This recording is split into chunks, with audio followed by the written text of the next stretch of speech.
पुराने जमाने की बात है।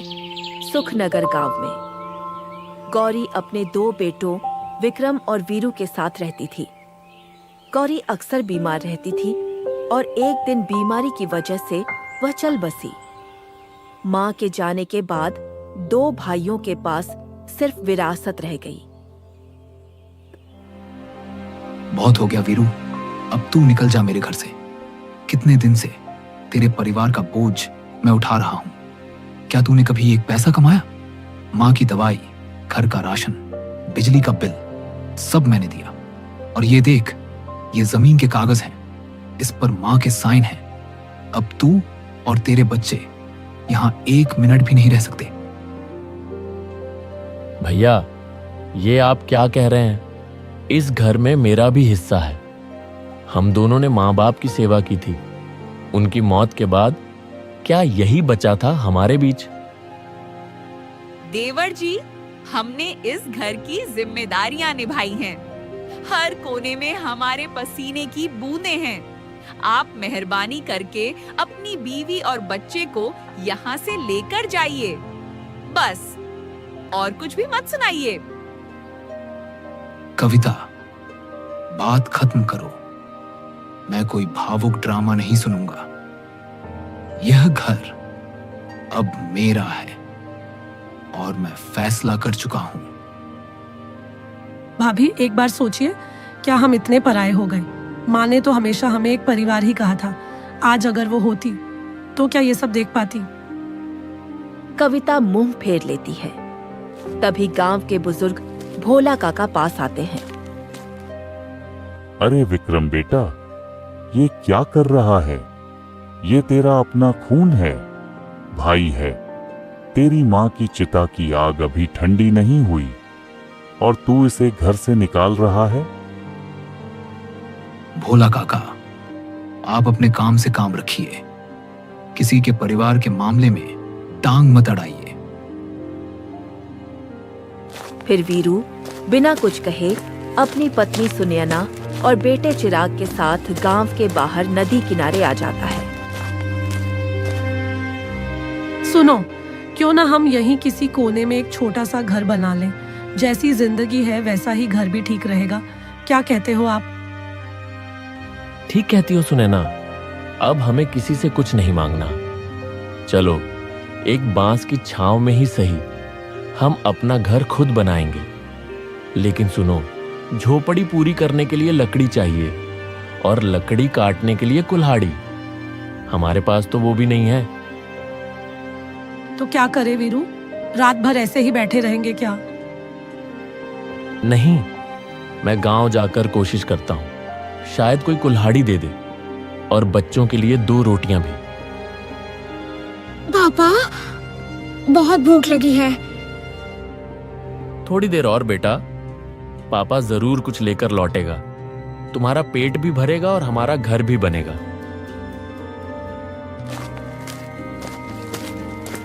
वीरू गांव की तरफ जाता है और एक लकड़हारे धीरू से जो लकड़ी काट रहा होता है कहता है, भाई, क्या ये कुल्हाड़ी मुझे कुछ देर के लिए दे सकते हो? मुझे अपने लिए एक छोटा सा घर बनाना है। घर? तू तो गांव से बाहर का लगता है। क्या करेगा घर बनाकर? मेरे भाई ने जमीन हथिया ली। माँ बाप की मौत के बाद हमें घर से निकाल दिया। अब बीवी बच्चों को लेकर नदी किनारे बस गए हैं। छाया तो चाहिए ना, कम से कम बरसात से सिर ढकने को। आजकल यही देखा जाता है भाई, खून से नहीं जमीन से रिश्ता होता है।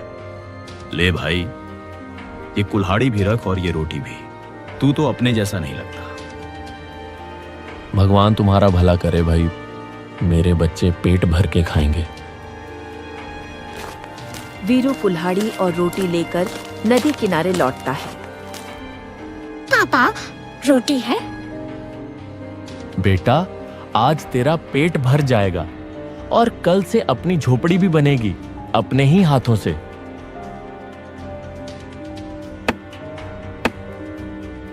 कुछ दिनों बाद वीरू उसी कुल्हाड़ी से लकड़ी काटता है और अपने लिए एक अच्छी सी झोपड़ी बना लेता है।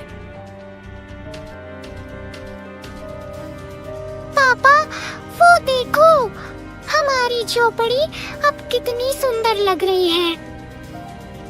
हाँ बेटा, ये झोपड़ी नहीं, हमारी मेहनत की मिसाल है। अब कोई हमसे इसे छीन नहीं सकता। ये हमने अपने पसीने से बनाया है, अब ये हमारा है पूरी तरह से। चलो सुनैना, अब जब घर बन गया है तो मैं गांव जाकर कोई काम ढूंढता हूं। कुछ भी करूंगा, लेकिन रसोई का धुआं फिर से उठेगा। फिर वीरू गांव की तरफ निकल पड़ता है। भैया, कोई काम हो तो बता दो। मेरी बीवी और बच्चे कई दिनों से भूखे हैं। घर में चूल्हा तक नहीं जला। मैं मजदूरी कर लूंगा, खेत में काम भी कर लूंगा, बस कुछ मिल जाए। अरे वीरू, अभी तो सीजन भी नहीं है, काम कहाँ से दूं? जा कहीं और पूछ ले। फिर वीरू एक एक कर कई घरों में जाता है, पर कोई भी उसे काम नहीं देता। वीरू हताश आंखों में आंसू लिए लौटता है। तभी एक बूढ़ी औरत उसे देखती है और उससे कहती है, बेटा, तू कब से घूम रहा है? तेरा चेहरा सब कुछ कह रहा है। ले, ये रोटी और थोड़ा सा गुड़ ले। कुछ नहीं तो कम से कम तेरा बच्चा तो चुप हो जाएगा ना। माई, आज तू तो जैसे भगवान बनकर आई है। तेरा ये टुकड़ा हमारे लिए किसी खजाने से कम नहीं। फिर वीरू घर लौटता है। ये लो सुनैना, थोड़ा सा खाना मिला है, चिराग को खिला दो, वो भूखा है। और आपने तो खुद भी कुछ नहीं खाया है। आपका चेहरा बता रहा है कि आप बहुत थक गए हैं। मुझे भूख नहीं है, बच्चों का पेट भरा रहे बस वही काफी है। मैं तो कल भी खा लूंगा। आप ऐसे क्यों हैं वीरू? इतना सहकर भी हमेशा मुस्कुरा लेते हैं। काश दुनिया में आप जैसा दिल सबको मिलता। वीरू चुपचाप पानी पीता है और सिर झुकाकर झोपड़ी के कोने में जाकर बैठ जाता है। क्या इतनी बेबस हो गई है मेरी किस्मत? हर दरवाजे पर दस्तक दी। पता नहीं कब हमारे दिन बदलेंगे, कब चिराग बिना भूखे पेट सोएगा, कब सुनैना की आंखों में सुकून लौटेगा। तभी उसकी नजर कोने में रखी कुल्हाड़ी पर जाती है। ये कुल्हाड़ी, शायद यही आखिरी रास्ता है। अगर कोई काम नहीं देगा तो अब खुद अपना काम करूंगा। कहाँ जा रहे हो वीरू? अभी अभी तो लौटे हो। कुछ खा लो पहले, फिर चले जाना। सनैना, जब तक चिराग की थाली में भरपेट खाना ना हो, मैं कुछ भी नहीं खा सकता। आज जंगल से लकड़ी काट कर लाऊंगा, बेचूंगा और राशन लेकर लौटूंगा। वीरू जंगल में लगातार पसीना बहा रहा था और फिर जो लकड़ियां काटता है उसे लेकर बाजार चला जाता है। लकड़ियां ले लो, लकड़ियां सूखी हैं, एकदम सस्ती हैं। ले लो भाई, ले लो। एक ग्राहक लकड़ी हाथ में लेकर देखता है। सूखी तो है पर बहुत पतली है, 10 रुपए दूंगा। भैया, मेहनत बहुत लगती है, थोड़ा और बढ़ा लो। 15 रुपए का एक गट्ठा है। देना हो तो दो, वरना और बहुत लोग बैठे हैं। वीरू मजबूरी में उस लकड़ी को 10 रुपए में बेच देता है। फिर धीरे धीरे उसकी सारी लकड़ियां बिक जाती हैं। चलो, कम है पर मेहनत से आया है। अब राशन लेकर घर जाता हूँ। चिराग के लिए आज पेट भर खाना होगा। फिर वीरू किराने की दुकान पर जाता है। भैया 1 किलो चावल दे दो और 1 किलो आटा। कमाल है वीरू, लोग तो भीख मांगते हैं, पर तू तो जंगल से मेहनत लाया है। भाई, मेहनत ही तो आखिरी सहारा है। सारा राशन लेकर वीरू घर पर लौटता है।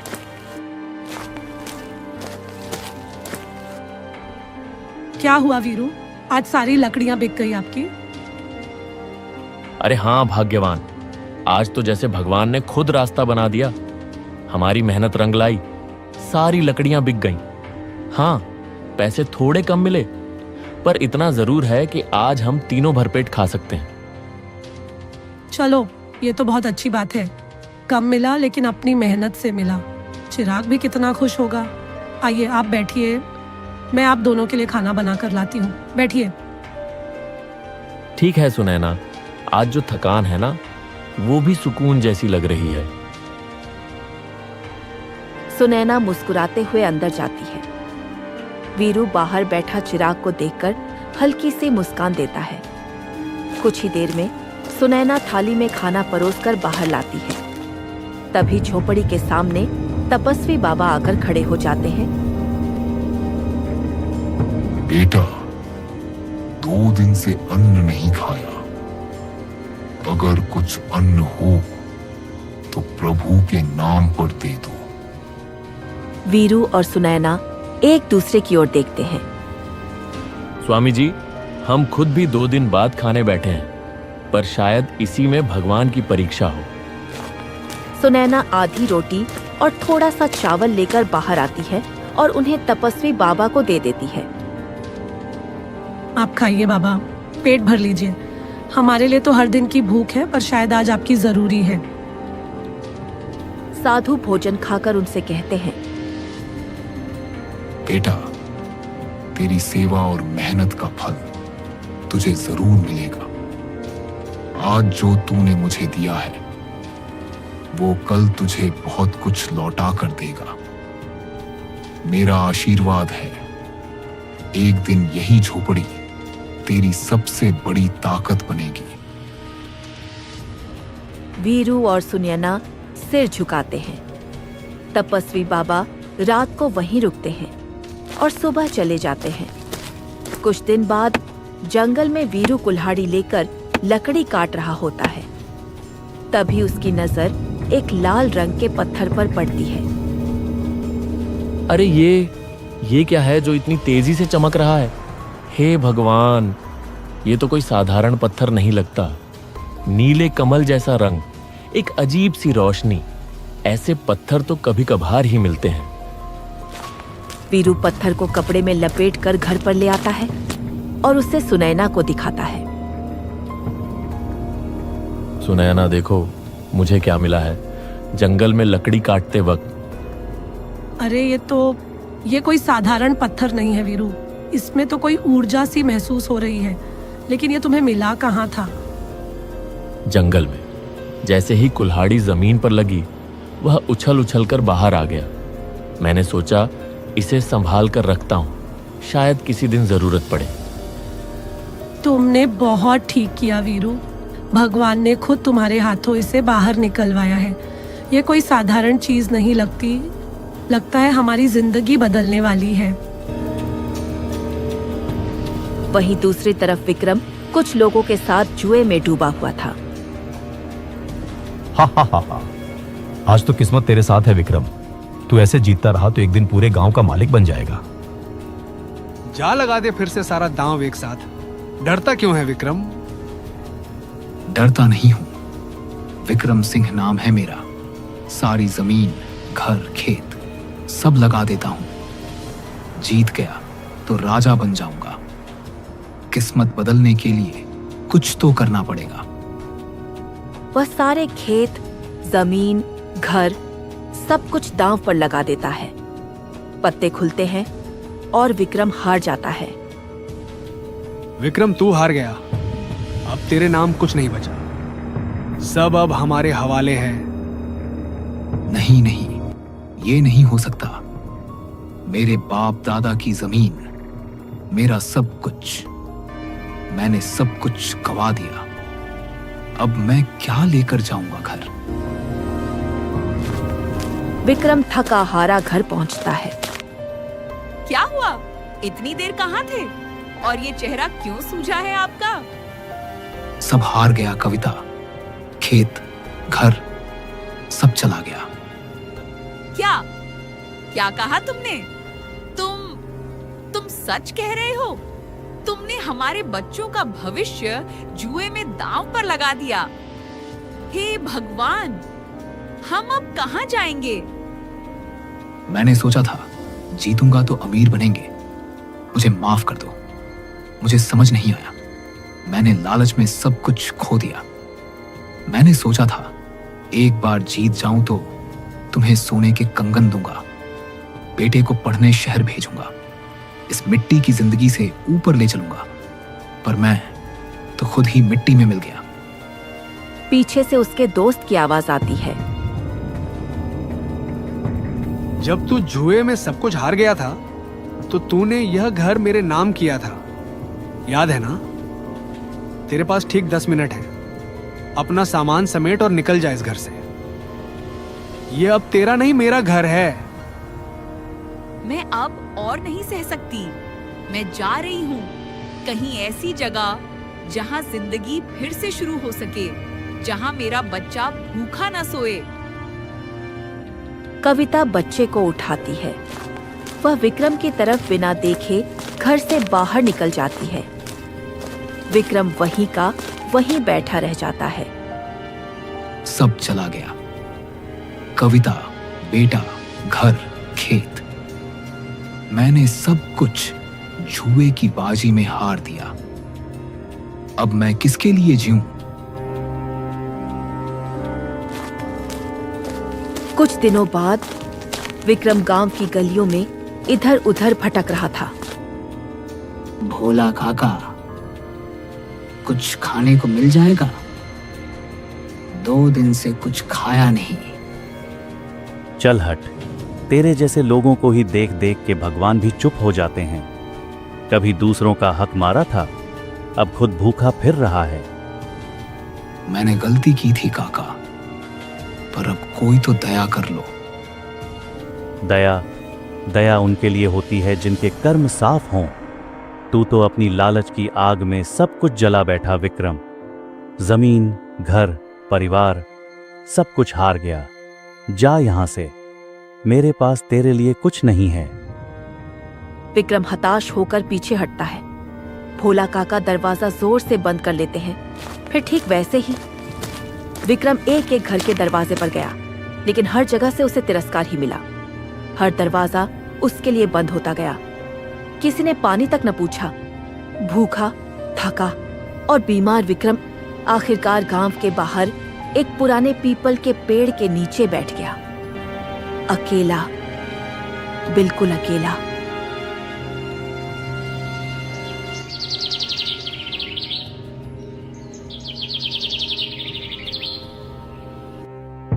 कुछ हफ्तों बाद गांव में अचानक एक अजीब बीमारी फैलने लगी। बच्चों को उल्टियां होने लगी, बूढ़ों को तेज बुखार चढ़ गया और जवान लोग धीरे धीरे कमजोर होकर गिरने लगे। गांव में डर और अफरा तफरी का माहौल बन गया। यह तो हैजा है, बहुत तेजी से फैल रहा है। मैंने अपनी जिंदगी में ऐसा जहर कभी नहीं देखा। हमारे बच्चे मर रहे हैं जी, कुछ करो। विद्याचार्य जी, कुछ तो करो। अब कुछ नहीं हो सकता। यह बीमारी अब पूरे गांव को निगल लेगी। यह हम सबके कर्मों का फल है। फिर एक दिन वीरू अपनी माँ की अर्थी पर फूल चढ़ाने गांव आता है। गांव की हालत देखकर वह स्तब्ध रह जाता है। चारों तरफ चीख पुकार मची होती है। बचे खुचे लोग जमीन पर पड़े कराह रहे होते हैं। लाशें भी कहीं कहीं दिखाई देती हैं। वह घबराते हुए विद्याचार्य जी के पास पहुंचता है। वैद्याचार्य जी, ये क्या हो रहा है गांव में? सब इतने बीमार क्यों हो गए? वीरू बेटा, तू भी भाग जा। यह गांव पहले जैसा नहीं रहा। यहां की हवा में जहर घुल चुका है, हैजा फैल चुका है, सब कुछ खत्म हो रहा है। नहीं, मैं नहीं भागूंगा। यह मेरा गांव है, मेरी मिट्टी है। कोई ना कोई उपाय जरूर होगा। बताइए ना वैद्याचार्य जी, कोई तो इलाज होगा। एक तरीका है वीरू, बहुत पुरानी जड़ी बूटी है, नीलकमली कहते हैं उसे। अगर उसे एक विशेष नीले पत्थर पर घिसा जाए तो उस दवा से सबसे खतरनाक रोग भी मिट जाते हैं। मैंने वो बूटी तो सहेज कर रखी है, लेकिन वो नीला पत्थर मेरे पास नहीं है। नीला पत्थर? वैद्याचार्य जी, एक नीले रंग का पत्थर मेरे पास है। मैं जब जंगल में लकड़ियां काट रहा था तब मुझे वो पत्थर मिला था। मैंने तो बस यूं ही रख दिया था, शायद वही हो। आप रुकिए, मैं अभी लाता हूं। वीरू दौड़ता है और अपने घर की तरफ जाता है। वीरू, क्या हुआ? सब ठीक तो है ना? वो नीला पत्थर कहाँ है जो मैंने तुम्हें रखने को कहा था? हाँ, वो मैंने अच्छे से संभाल कर रखा था। ये लो। भगवान का शुक्र है, यही पत्थर है। वीरू वापस वैद्याचार्य जी के पास जाता है। विद्याचार्य जी, ये देखिए, यही वो पत्थर है ना? हे प्रभु, यही है, बिल्कुल यही पत्थर चाहिए था। अब सब ठीक हो जाएगा। वीरू और वैद्याचार्य जी पत्थर और जड़ी बूटी को मिलाकर दवा बना लेते हैं। यह बूटी, ये पत्थर अब साथ मिलकर चमत्कार करेंगे बेटा। बस कुछ देर में दवा तैयार हो जाएगी। भाइयों और बहनों, यह दवा है हमारी आखिरी उम्मीद। हर एक को एक एक चम्मच पीनी है। डरिए मत, अब सब ठीक हो जाएगा। फिर सभी गांव वाले एक एक चम्मच करके दवाई पी लेते हैं और कुछ ही घंटों में सभी ठीक होने लगते हैं। बेटा वीरू, तू तो भगवान बन गया इस गांव का। तूने सबको नई सांसें दी। सब तो ठीक हो गए, पर मेरा भैया वो अब तक कहीं नहीं दिखा। तभी भोला काका पास में आते हैं। बच्चा, तेरे जाने के बाद तेरे भाई ने सब कुछ हार दिया, जुए में सब गंवा दिया। तेरी भाभी उसे छोड़कर चली गई। अब वो गांव के बाहर उस नदी के पेड़ के नीचे बैठा रहता है, बीमार, अकेला बैठा होगा। वीरू यह बात सुनते ही दौड़ पड़ता है। भैया मैं आ गया। देखो भैया, वीरू आ गया। भैया, तू आ गया। मैंने तो सोचा था अब तुझे कभी नहीं देख पाऊंगा। कुछ नहीं होगा भैया, ये दवा लो, बस थोड़ा सा, सब ठीक हो जाएगा, देखना। वीरू विक्रम के मुंह में दवा रखता है और उसे पानी पिलाता है। कुछ ही क्षणों में विक्रम की सांसें थोड़ी सामान्य होने लगती हैं। माफ कर दे मुझे वीरू, मैंने तुझसे सब कुछ छीन लिया। तेरा हक, तेरा घर, मां की यादें। मैं लालच में अंधा हो गया था बेटा। भैया भूल जाओ सब कुछ। मां कहती थी, परिवार एक धागा होता है, टूट भी जाए तो जोड़ना हमारा फर्ज है। अब सब ठीक हो गया भैया, हम फिर से एक साथ रहेंगे। हमारा घर फिर से एक घर बनेगा। वीरू बेटा, तूने ना सिर्फ बीमारी से सबको बचाया, बल्कि हमें भाईचारे की असली मिसाल भी दी। तूने अपने बड़े भाई विक्रम को नहीं छोड़ा। आज हम सभी की तरफ से गांव की एक जमीन तुम्हारे नाम की जाती है, एक छोटे से खेत के साथ, ताकि तुम दोनों भाई फिर से साथ मिलकर खेती करो और इस गांव को यूं ही रोशन करते रहो। पंचमुखी जी, गांव वालों, मैंने बहुत गलतियां की, पर आज जो आपने मुझे फिर से अपनाया है, उसका आड़ मैं जीवन भर नहीं चुका पाऊंगा। अब बस अपने छोटे भाई वीरू के साथ मिलकर पसीने से इस धरती को सींचूंगा और सच में इंसान बनकर दिखाऊंगा।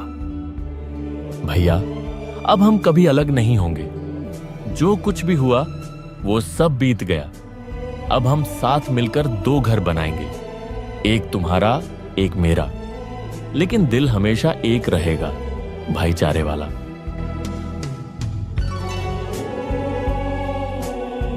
कुछ महीनों बाद नदी के किनारे दो सुंदर पक्के मकान खड़े होते हैं, एक वीरू का और एक विक्रम का। देखो बहन, कैसे दोनों भाइयों ने दोबारा अपना जीवन शुरू कर दिया। जहाँ पहले जहर था, अब वहाँ अमृत बह रहा है।